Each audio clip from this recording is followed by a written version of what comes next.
Welcome to Healthy Brain, Happy Body, a podcast from the Northeast Region Biofeedback Society. I'm Dr. Saul Rosenthal, a health psychologist in the Boston area, and your host as we investigate the incredible connections between brain and body. Welcome back, everyone. Today we are talking to Dr. Mitch Sadar, psychologist and co-head of Sadar Psychological. And he is also the current president of the Northeast Region Biofeedback Society. He gave a webinar to NRBS about Infra-Low biofeedback, and I wanted to bring him onto the show today and talk with him about it. So, Mitch, welcome back to Healthy Brain, Happy Body. Thank you, Saul. Nice to be here. Well, for those people who have not attended, who didn't attend the webinar, and we will give a link to it, can you give us the summary, the elevator pitch? Sure. The infra-low frequencies are those frequencies below half a hertz, while the frequency band frequencies are all alternating current. The infra-low are direct current. This is an area that was first explored by the Othmers as well as by Smith, Smith.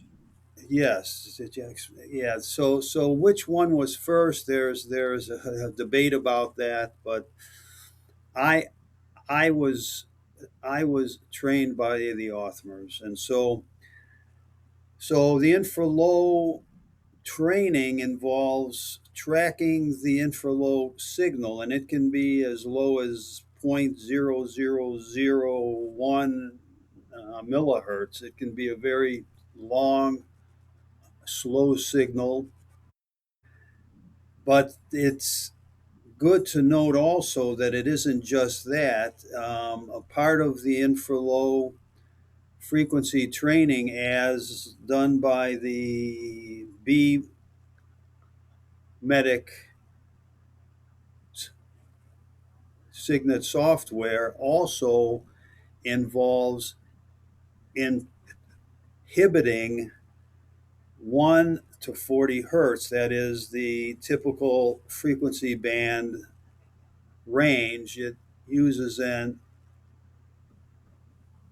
auto thresholding mechanism. So while it is called infra-low frequency training, one should note that it really involves both. Okay, and I guess just to be complete, there's also slow cortical potentials, which is in that infra-low range. I think it's training for that is not done as much in the U.S. as in Europe, but that's also been shown to be useful. Yes, that's very, very true. That is a much more involved process. You need to really track, eye blinks and eye movements. So to me, it's a curiosity. While the infra-low frequency folks allude to slow cortical potentials, they do not gather the signal in the same way that the slow cortical potential people do. Yeah, I mean, even the training is much more involved as well. I think it's daily, and it's harder for the clients, and perhaps why it hasn't become as popular. But you had been doing neurofeedback training for many years. What led you to integrate ILF into your repertoire? Yeah, well, so the typical report is that most frequency band neurofeedback, you're able to help 70 to 80% of the people walking in your door, and we were finding that, but that leaves 20 or 30% that you aren't helping. And so we were looking at the time for uh, things to augment or in addition to the frequency band training. And being psychologists, we were looking for approaches that were just biofeedback, that is, nothing going in. So while there was lens and there was neurofield, and those both looked promising to us as alternatives, we didn't feel that our license allowed us to do those. And Mhm. so we kept looking, and at the time the thing that was available that seemed to be the most different was the ILF. Mhm. This is in like 2008 to 2009. So, and again, it was the Othmers. The Othmers had trained me in the frequency band 10 years earlier, and so we we thought we would give it a go. Mhm.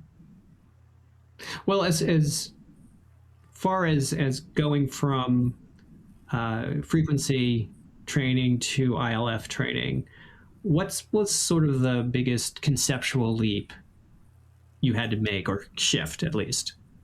Well, it's a paradigm shift for sure, because as you know, the classic frequency band neurofeedback is heavily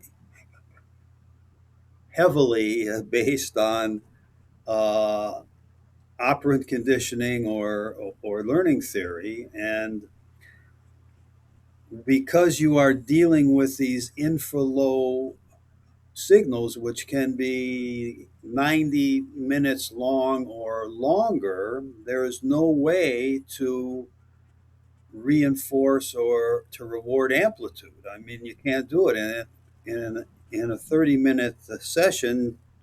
You you aren't even through one cycle. Mm-hmm. And so being able to kind of because the other thing that does is it changes the meaning of the feedback that the client receives. No longer is the client looking for things to be clearer and more audible and more faster and all that. It's just the theory given is that this is just giving the brain information about the infra-low signal. So it's not that you want the car to go faster, and if it does, you know that you are within the range that the protocol is calling for. If it goes faster, that gives the brain, information about where it is relative to where the infra-low signal should be. Mm-hmm. And if it goes slower, that gives the brain. So one is not necessarily better than in another. It's just information. So there's a way in which we argue the brain likes information. And so is it just a question of there's improvement? I'm not even sure what change means, so let's call it improvement. Because there is that information, the brain does something with that information. I mean, I'm trying to think of it outside that operant kind of protocol, if you will. Well, one of the analogies given by the Othmers or by Siegfried, I think, is that it's like if you walk past a mirror and you see that you are a little bit hunched over, and you just naturally kind of straighten up your posture. Hmm. So in this case, the brain is given information as to where it is in relationship to a perfect wave at whatever infra-low frequency you have chosen to track, and the information tells it if its slope is either a little higher or a little lower. And the brain just wants to do its best, and it then takes that. It wants to match. It sees that the signal relates to a thing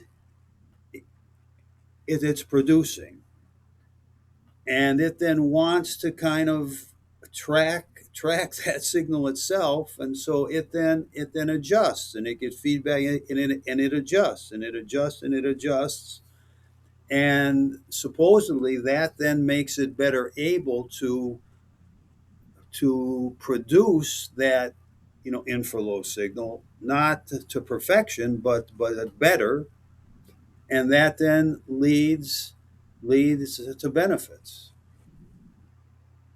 Well, I feel like I could wonder about this. What is learned for hours, and I've had discussions with people about what is learning in different venues. But is there a type of presentation, an issue that is particularly a good match for ILF? Well, we have found that the ILF can have a particularly calming effect. So if you're looking at the paradigm where you look at, is a brain prone to, over arousal or under arousal, or the instabilities, people who are, overly aroused, which frankly in our society tends to be the vast majority coming in, it it very often has a beneficial effect. Is there anyone for whom it's not a good match? Well, yeah, I mean, I don't know if it's predictable. I mean, you can't, but there certainly are those people who find it to be overly sedating. Like for example, my wife, who is sensitive. She's sensitive to the frequency band, Mm-hmm. and her brain is under aroused. Although if you knew her, you wouldn't believe that fact. But um, when she did this training, she does not sleep during during the daytime. She has never in her life taken a nap. She has no no desire. We did some of this ILF 2 channel training. We didn't do it for long, and she had to go right to bed. Mm-hmm. It was crazy. And it's not predictable because I've had clients who have had ILF who've actually gotten overstimulated. Um, so it is unpredictable. But to me, that sort of raises it, and I think this raises the bigger question, and I think really fits with the message of your webinar, which is how to integrate it. And when you're doing ILF, you're often, as you said, you are still engaged in frequency work to some extent. Um, but how do you think about integrating it more directly? Well, yeah, this is a work in progress, and I'm really hoping that as more people make this a part of their neurofeedback practice, where they are doing both frequency band and the ILF, we will get more, information about this. But one of the things we believe we are finding, if we do a one of our QEEG ERP uh, evaluations, and if out of that it generates or it suggests a very clear protocol, if there's excess frontal theta, if there's excess, alpha at PZ. If it's a very, this is far and away the largest dysregulation, and it relates to the presenting complaint, then frequency band is a logical choice. If we get results and it's like, well, there's excess beta here and there's excess theta over here, and which one will we do first, and what do we do, then we will certainly consider doing ILF first. Well, you just described my typical client.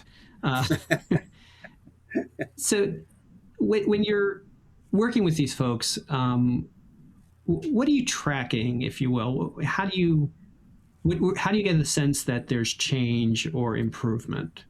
Very good. Yes. So this is another area where the frequency band folks say,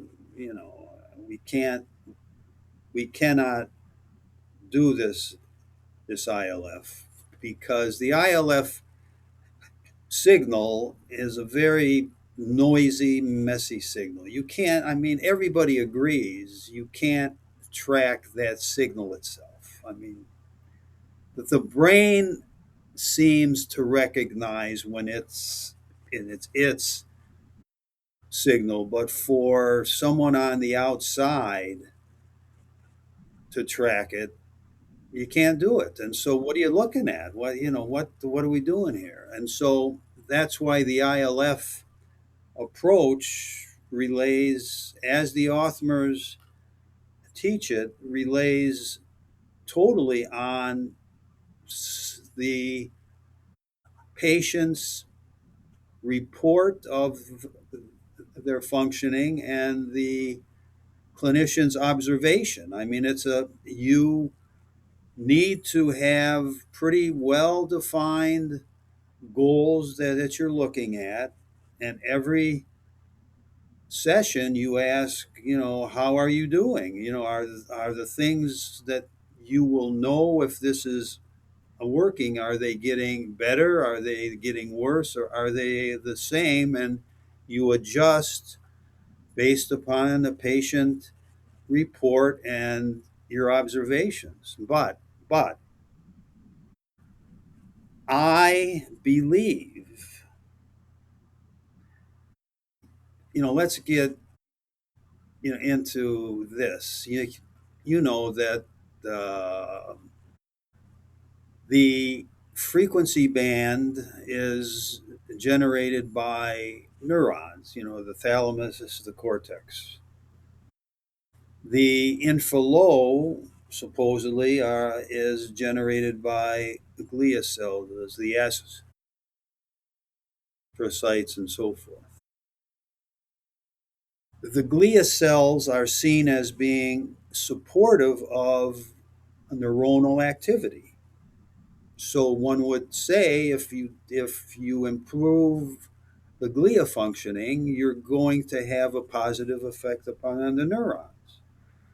Likewise, it's been said that the higher frequencies ride on these lower ones. So there is a relationship there. And as I said in the webinar, Siegfried uses the analogy that, training the frequency band is like training the waves on an ocean. Training the ILF frequencies is training the tides. So I track the higher frequencies. And here's a case you may appreciate, maybe not. So I'm seeing a guy, chronic pain.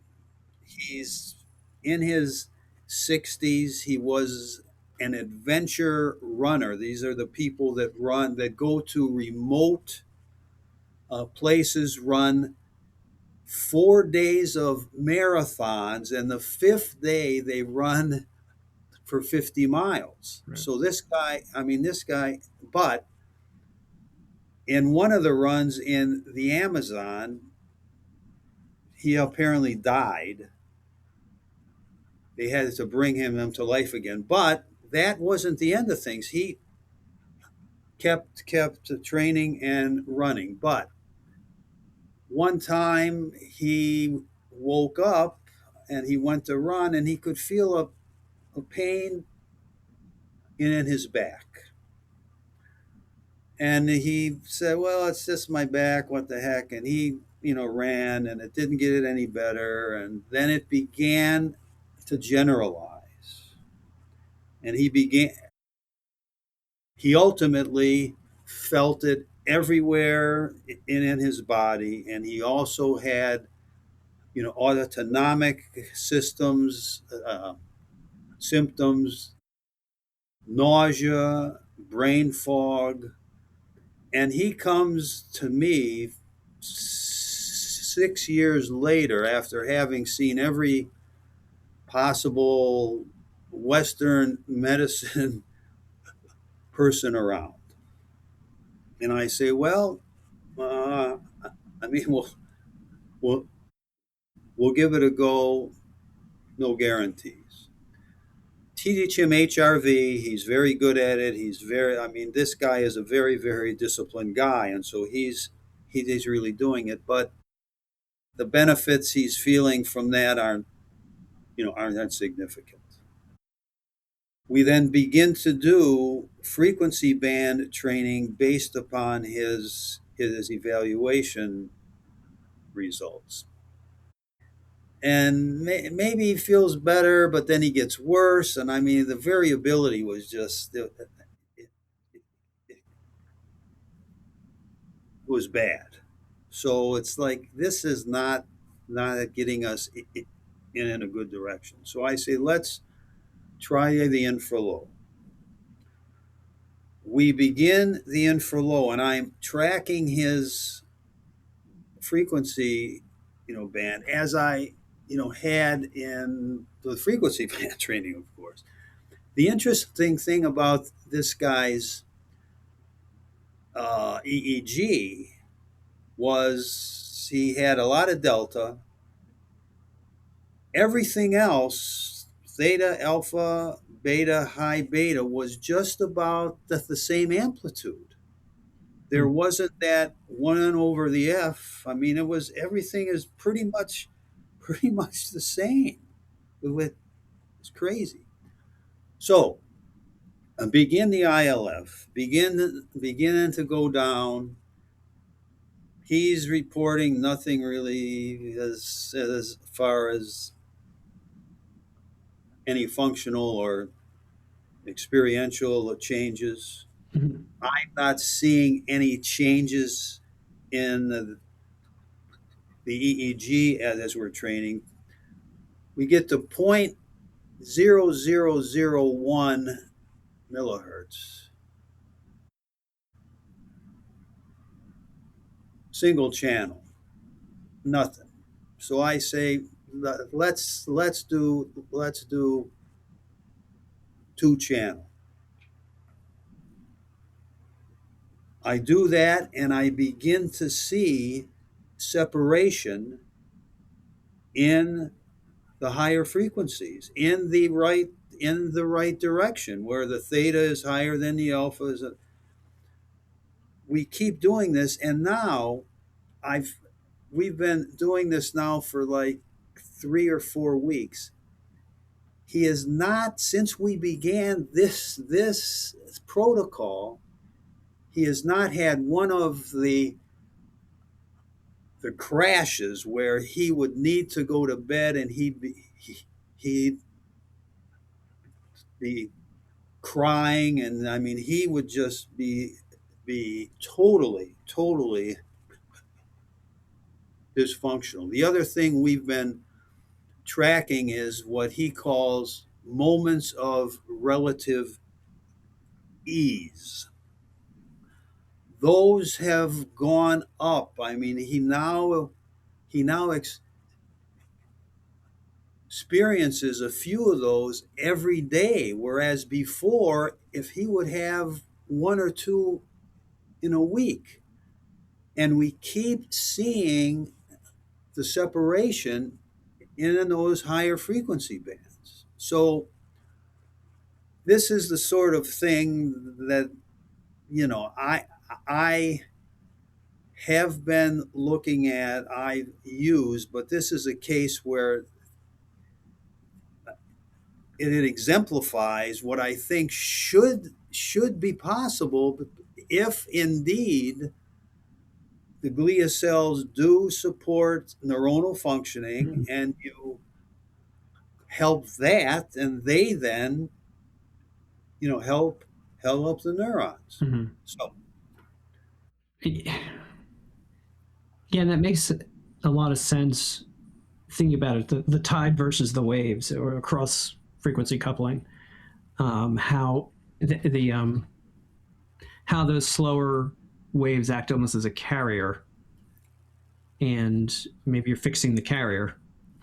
right, yeah, yes, yeah. So there are a lot of scientific challenges to ILF. I'm very aware of them. I mean, I've read papers that say you can't get a good infra-low signal without really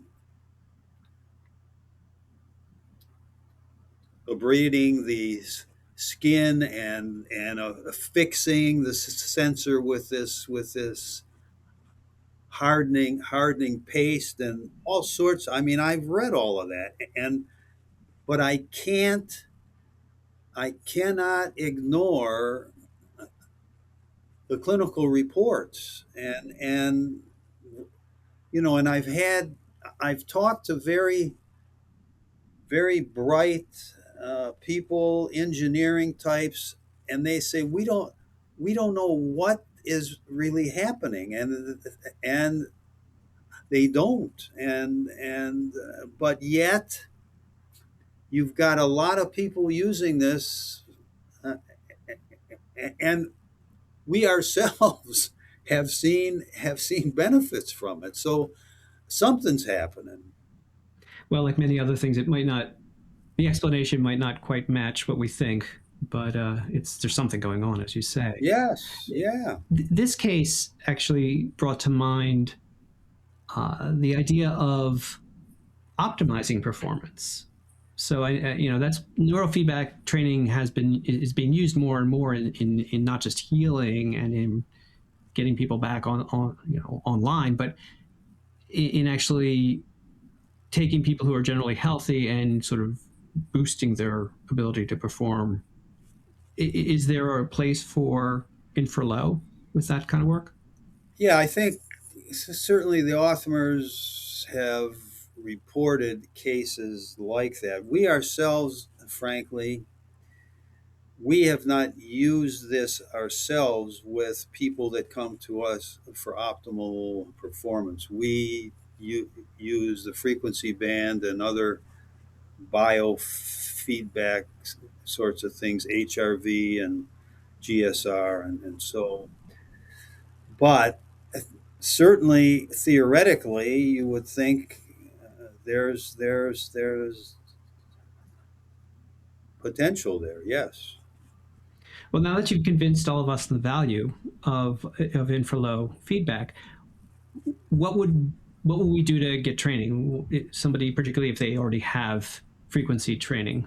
Yeah, if you've been trained in and you are using traditional frequency band approach, bringing ILF to your practice is a very simple thing. I mean, you don't need to learn anything new about the 10-20 system, or about impedance, or about, you don't need to learn any of that. I mean, you just need to learn kind of the protocols that get used for which sorts of present presentations. And there is, of course, that paradigm shift that we talked about earlier. But it's a relatively simple thing, and if you have the B Lab equipment, the B Lab software, and the NeuroAmp, you then just need the software. And so, it's a relatively easy thing to bring into your practice, as long as you have an amplifier. And the only amplifiers, because again, you need an amplifier that is a DC amplifier, and the only ones out there are B Medics, NeuroAmp, and Brain Masters Discovery, I think. Yeah. So you need, so if you have one of those amplifiers, it's a relatively inexpensive thing. You only needed the software. And Sadar Psychological, they have trainings for Infra-Low. Yeah, well, we are just we really recognize. I mean, the way that it was, if you wanted to do the Infra-Low, you had to go through the whole 5-day Infra-Low training, and a lot of that was about the 1020 and impedance and all that stuff. Sure. And we said no, that this is an impediment to people coming in. And so we did put together a course for those. I mean, we call it a crossover course. If you do frequency band, here's a course for ILF that will get you up and running in a relatively short time. And we are beginning to work on the crossover the other way, where if you're an ILF and you want to get into frequency band, you shouldn't need to take the whole frequency band thing, because there's a lot of overlap. Well, Dr. Mitch Sadar is a psychologist. He is co-director of Sadar Psychological Services, and he is president of NRBS. He just gave a webinar about integrating Infra-Low neurofeedback into your practice if you're already a frequency neurofeedback provider. Mitch, thank you so much for joining us here on Healthy Brain, Happy Body. Thanks a lot, Saul. Thanks for joining us on Healthy Brain, Happy Body. Subscribe to this podcast by clicking the subscribe here link in the show notes or wherever you get your podcasts. If you enjoy Healthy Brain, Happy Body, please rate us and leave reviews at Apple Podcast, YouTube, or wherever you get the podcast.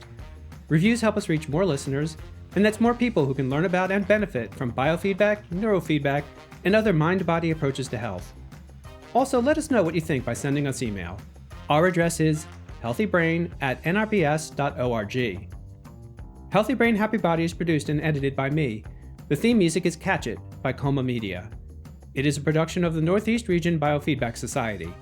Go to nrbs.org to find out more about the organization, including our trainings, monthly webinars, and yearly conference.